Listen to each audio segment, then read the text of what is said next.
ঢাকা একটি জনবহুল শহর। অস্ট্রেলিয়া একটি মহাদেশ, আপনারা সবাই জানেন। সেই মহাদেশের জনসংখ্যা 2.5 কোটি, আর ঢাকা শহরের জনসংখ্যাই 2.5 কোটি। এত ঘন বসতিপূর্ণ শহর পৃথিবীতে আর একটিও নেই। তার উপর এই শহরের যে পরিকল্পনা, সেটি সঠিকভাবে তৈরি করা হয়নি। রাস্তাঘাট যেখানে 25% থাকার কথা, আছে মাত্র 7%। তাই নানাবিধ সমস্যা এই শহরে সৃষ্টি হচ্ছে। তার মধ্যেও আমাদের সবাইকে সম্মিলিতভাবে সকল সমস্যা মোকাবেলা করে সমাধানের চেষ্টা করে সকলকে একত্রে ভালো থাকতে হবে। আমি এখানে দু একটি সমস্যার কথা না বললেই নয় বলে বলতে চাচ্ছি।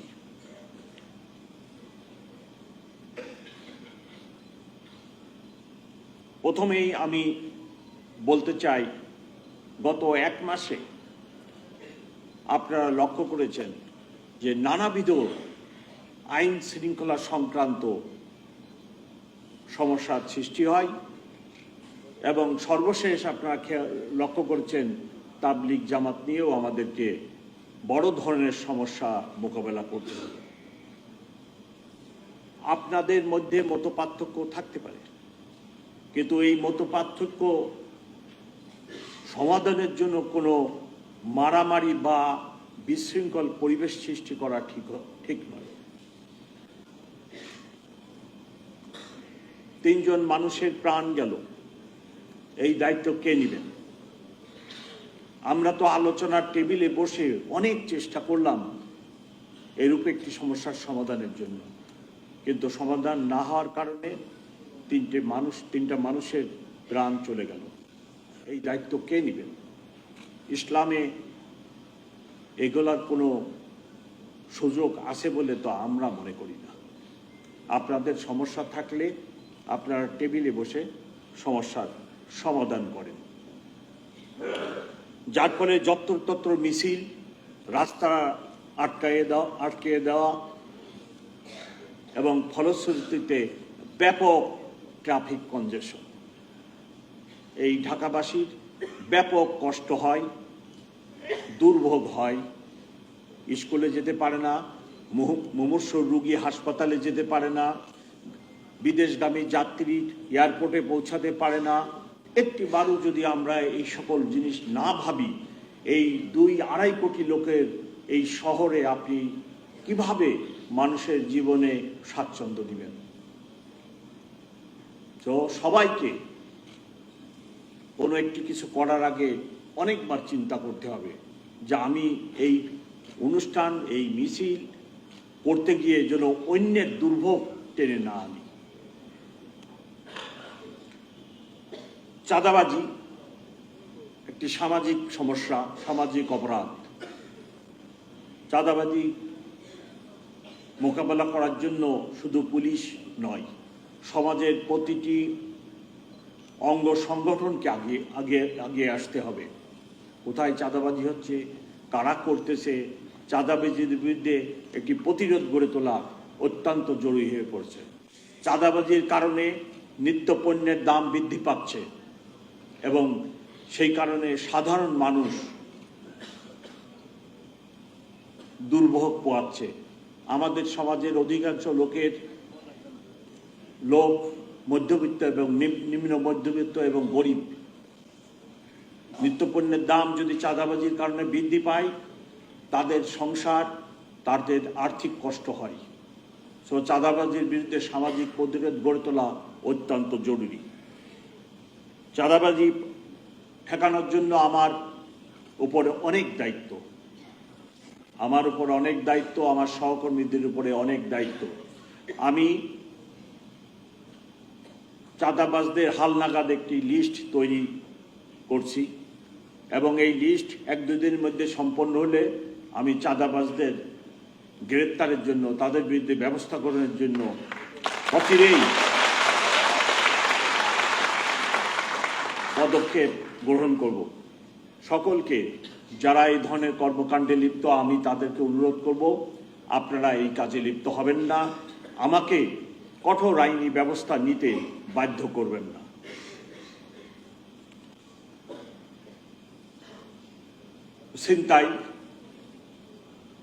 ছিনতাই ইদানিং আমার কাছে যে রিপোর্ট, ছিনতাই অনেক বেড়ে গেছে এবং এই ছিনতাইয়ের ঘটনার মধ্যে অধিকাংশ ছিনতাই হচ্ছে মোবাইল ফোন ছিনতাই।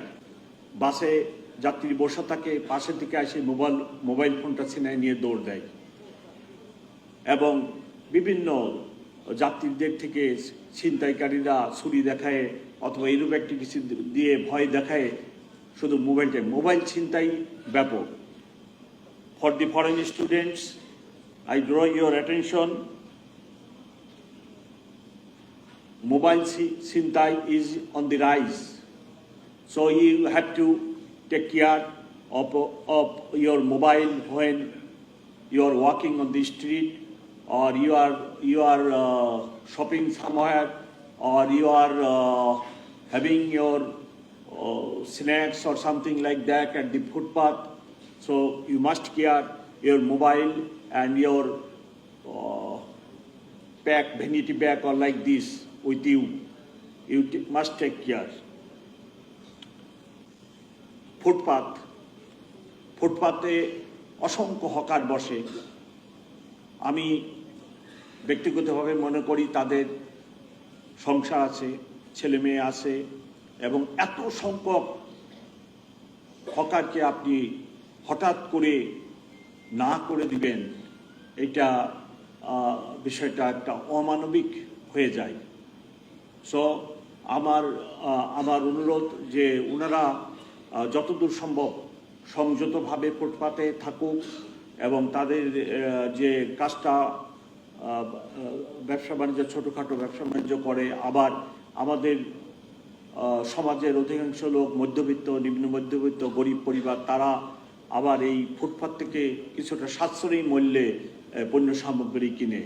এইসব বিষয় দিয়ে নজর রেখে আমি চাই যে ফুটপাতে যিনারা এই ছোটোখাটো দোকান বসে ব্যবসা বাণিজ্য করতেছেন তারা যেন খেয়াল রাখে যেন আমার ট্রাফিক কোনোভাবে ডিস্টার্ব না হয় এবং আমার মানুষ এই শহরবাসী যেন ফুটপাত দিয়ে হাঁটার একটা সুযোগ থাকে। সবই দখল করে যদি নেন তাহলে তো আমার শহরে যারা বাস করতেছেন তারা হাঁটারও সুযোগ পাবেন না, আমার ট্রাফিক ডিস্টার্ব হবে, অতটা তো ছাড় দিতে পারবো না।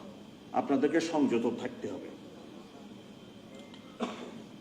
পলিটিক্যাল মিটিং, মিছিল অবশ্যই তাদের অধিকার আছে, কিন্তু যত্রতত্র রাস্তায় যদি মিছিল meeting, please let me finish, যত্রতত্র যেখানে সেখানে যদি আপনার পলিটিক্যাল মিছিল মিটিং হয় অথবা ধর্মীয় সভা সমাবেশ হয় তাহলে আমার ট্রাফিক খুব ডিস্টার্ব হয়।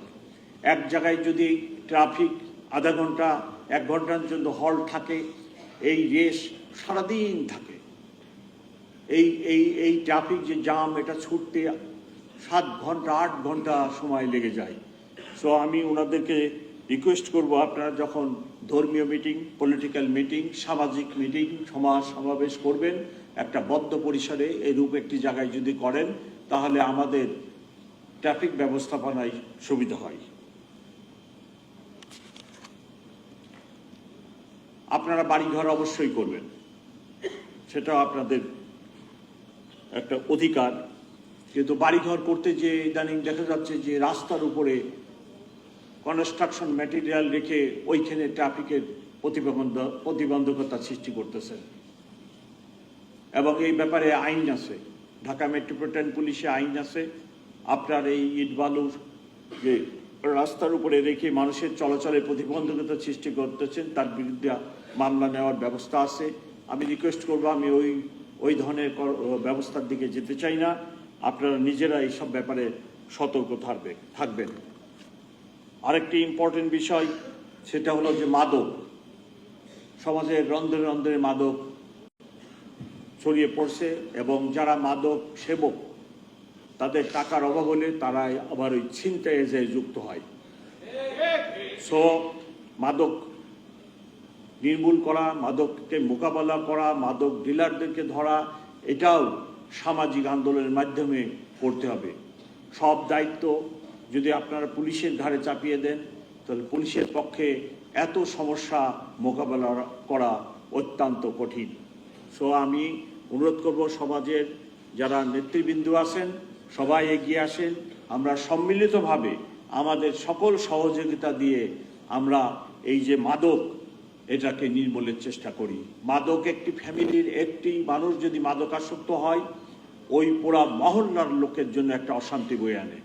সে তার ফ্যামিলিকে ডিস্টার্ব করে টাকা পয়সার জন্য, সেখান থেকে তাদেরকে নিঃশেষ করে, তারপরে প্রতিবেশীদের ঘাড়ে চাপে, প্রতিবেশীদের এটা চুরি করে, ওটা চুরি করে, তারপরে রাস্তায় যেয়ে ছিনতাই শুরু করে। সো এই মাদককে আমাদেরকে ঠেকাতে হবে সামাজিক আন্দোলনের মাধ্যমে। এই শহরের ট্রাফিক এখন একটা বড় মাথা ব্যথা এবং এর সমাধান বের করা অত্যন্ত কঠিন। আমি আগেই বলেছি, একটি শহর প্ল্যানিংয়ে 25% জায়গা রাস্তার জন্য থাকা উচিত। আপনাদের এই শহরে মাত্র 7%, 7 ভাগ রাস্তা। বিভিন্ন ধানমন্ডি, গুলশান, বনানী, উত্তরা, পূর্বাঞ্চল এই সকল এলাকা বাদে বাকি যে হিউজ জনবসতি, এই জনবসতি এলাকাগুলো শেওড়াপাড়া বা এরকম কোনো রাস্তাঘাট প্ল্যানিং করে তৈরি করা হয়নি। যত্রতত্র 3 ফিট, 2 ফিট, 5 ফিটের রাস্তা করে 8 তলা 10 তলা বিল্ডিং করে মানুষ বসবাস করতেছে। এখন আর নিচেই নামারও জায়গা নেই। নিচেই সবাই যদি নেমে আসেন, সবার দাঁড়ানোর জায়গাও হবে না। তাহলে এই কি শহর আমরা বানালাম? অ্যাম্বুলেন্স ঢোকে না, ফায়ার সার্ভিস ঢোকে না, তো কি শহর হলো এটা? কিভাবে কি করবেন? এই জন্য ট্রাফিক একটি বড় সমস্যা হয়ে গেছে। ইদানিং যুক্ত হয়েছে অটোরিকশা। ম্যানুয়ালি যে রিক্সাগুলো চলতো, পায়ে চালিত, এই রিক্সাগুলোর সাইজ একটু ছোট ছিল। অটোরিকশার সাইজটা আবার তার চেয়েও বড়, যদিও এটা কমফোর্টেবল। ম্যানুয়ালি রিক্সার চেয়ে অটোরিকশাগুলো কমফোর্টেবল, কিন্তু স্পেস তো আপনার রাস্তার বেশি নিয়ে নিচ্ছে। এবং এই অটোরিকশা এত দ্রুত গতিতে বৃদ্ধি পাচ্ছে যে অচিরেই এটাকে যদি স্টপ না করা হয় সংখ্যা, আপনারা আর কেউ ঘর থেকে বেরোতে পারবেন না। আপনি বের হয়েই দেখবেন অটোরিকশার জাম লেগে পড়ে আছে, ধরে আছে, আপনার জন্য আর কোনো জায়গা নেই। এই রূপ অবস্থার সৃষ্টি হবে। তার প্রধান কারণ, একটি অটোরিকশা বানাইতে 80 থেকে 90 হাজার টাকা লাগে এবং রিটার্ন হিসেবে আপনি প্রতিদিন আপনার লাভ হয় বা রিটার্ন বেনিফিট পাচ্ছেন 500 থেকে 600 টাকা। এখন নিম্ন মধ্যবিত্ত যেনাদের 5 লাখ টাকা আছে ব্যাংকে, উনি 5টা অটোরিকশা বানায় রাস্তায় দিয়ে দিচ্ছেন। লাইসেন্স নাই, ট্যাক্স দেয় না সরকারকে, চলতেছে। ইভেন ব্যাটারিটা চার্জ হচ্ছে, এটাও অবৈধভাবে অনেক ক্ষেত্রে। তাহলে আপনি বানাবেন না কেন? সবাই মিলে এখন অটোরিকশার ব্যবসায় নেমে গেছি।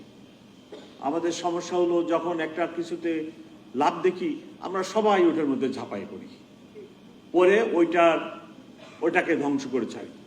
আমি সরকারের সাথে কথা বলছি এবং ব্যবস্থা নিতে বলছি যে অটোরিকশাকে একটা সীমিত নাম্বারে আনতে হবে, যে ট্যাক্সও দিতে হবে, ট্যাক্সের আনতে হবে। আপনি সরকারের জনগণের টাকায় তৈরি রাস্তা ব্যবহার করবেন, অথচ ট্যাক্স দিবেন না, এটা তো পৃথিবীর কোথাও নেই এরকম কিছু।